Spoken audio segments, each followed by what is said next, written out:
Maammadooni dubartii dhiirsa qabdu osoo xiyya taate keessattuu tani qaaba qabdu sun jettee ilaaltu kuni ati maammadoo mana gahaati moo akkami dubbiin kun naaf hin galle?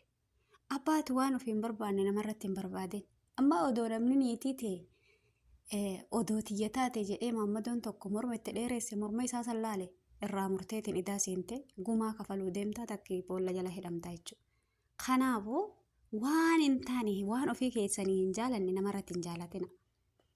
Abbichuma fuudhe saniif dhiisaa maashaallah jedhaa bira dabra. Keessattuu dhiirti dubartii niqaaba qabdu argattan baguma rabbiin isin gammachiise.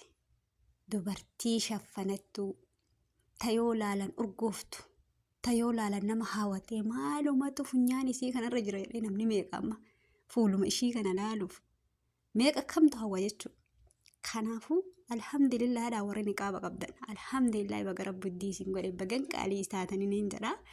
Maammadoon ammoo osoo dubartiin abbaa manaa qabdu wayi osoo xiyya taatee jettu teetuma fuudhii akkanatti shaffani. Okay maal jechuu gaddeeffadhu mee fuula kee namarra.